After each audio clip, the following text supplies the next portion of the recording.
My debate coach told me, he said, Nate, you better not give a bad speech. You better have nice and polite language and make sure everything is all good. And so I said, would it be okay if I gave a speech and started off by saying the F word? Got a bad response from that one.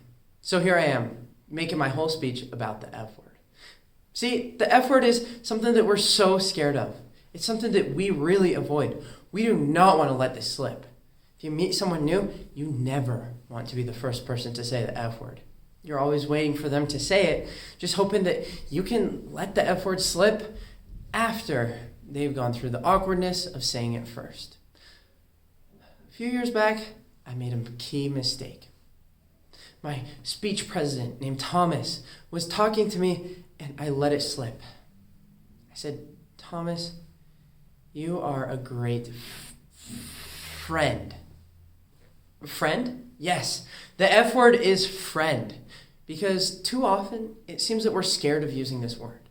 It's a little bit scary to put yourself out there. Say, hey, I know I just met you, but I consider you to be a friend. Society is looking away from friends. We're saying that friendships don't matter that much, and we need to reverse this trend.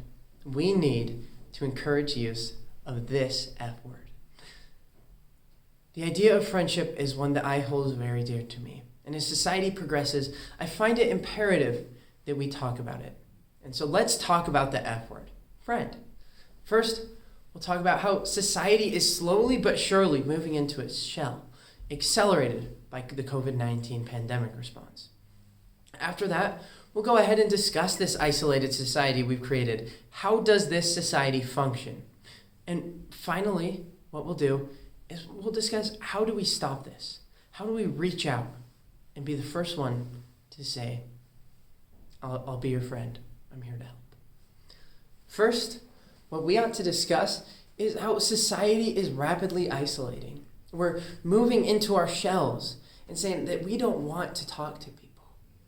A study with 3,053 volunteers found that, on average, most people have much less friends than 20, 30 years ago. And this is because of one thing, our phones. Yes, I know. We all like to grumble about the people who say that phones are the worst thing in the world, but hear me out. People used to have around 15 close friends that they could rely on in a time of crisis. Now, it's about an average of 2 to 3. This is because we have these devices in our hands. Why do we need to go outside when we can just open up Instagram and see what everyone's up to? And with COVID-19, we're all forced to stay home, so we're meeting friends online. It seems like we're just moving into our shell and hiding from good social interaction. Next, what we ought to discuss is this isolated society. How does it function? Washington Post in 21 published an article that discussed the mental health crisis from isolation, specifically with COVID-19. This article said that there were many teens in this pandemic that are struggling. The struggle of a teenager in COVID-19 is a unique one, because this article says it is at a time where we are most looking for validation.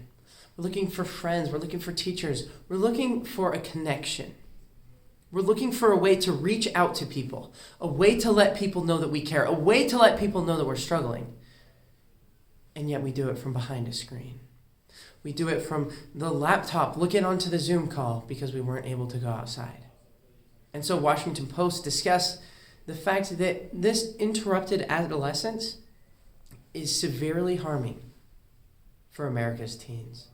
We're at a point where people can no longer connect with each other. While yes, you may have some friendships spring up in person, the majority of them will start on places like Facebook and Instagram. How do we change this? What can we do to stand up to this? How do we reach out in this isolated society? Because it's not all bad news. It turns out that there's actually a lot of hope, and it all starts with one simple question. An article recently discussed by NBC News the fact that most people won't even reach out. They have friends, and if you were to ask them, they would say that they care about these friends. Yet we find ourselves retreating to a place of comfort. We find ourselves shying away from those tough conversations. So let's break down a tough conversation. Because if you have a friend who's struggling with mental health, it's pretty difficult to be the first one to say, hey, I'm here to help. I know that we just met, but I'll be your friend. I'll be the one you can rely on. This article says that oftentimes people get it confused. We say that we're going to be the cure of everything. We're going to make them perfect. But what most people need is an ear. They need someone to talk to. They need someone who will listen. They need someone who they can voice their frustrations and be heard. Too often it feels like if we tell someone our problems, for me it can be my parents, but for others it can be all sorts of different members of our family. The goal is to solve the problem. Why is it that our natural instinct is to solve other people's problems? Because if a problem's there, it's just going to fester and get worse and worse, right? While that may be true for problems in the physical world, if we're to look at problems of the mind, we need to be much more thoughtful about it. People usually just need someone to listen. They need someone that they can sit down with and have a nice, pleasant conversation. We don't need to be overbearing. All we need to say is that I'm your friend and I'm here to help. If we do that, we can establish a meaningful connection. We can show that in this isolated world, in this world where everything is driven by likes, that they have a friend. They have someone they can count on. It's such an uncomfortable thing to say. To call someone a friend, yes, after a few times of doing it, it'll feel natural. But the first time is always scary. It's hard to be vulnerable. It's hard to be the first one to say anything. And so most people just hang out in the acquaintance zone with those people they hang out with at PE or in their other classes are downgraded to simple acquaintances because no one will take that first step. So today we've discussed the one, the only F word, friend, and why our society needs more friendships, how friendships are important. And so we first started by discussing how society is moving into its shell of social media, which was accelerated by the COVID-19 pandemic. After that, we talked about how this isolated society functions, where people feel that they cannot establish a real, genuine connection because everything is behind a screen.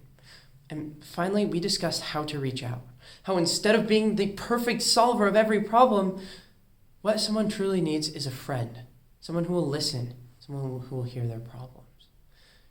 And so, if you find yourself struggling, if you find yourself feeling lonely, just remember to scream the F word to someone you know as loud as you can. Call them a friend. Thank you.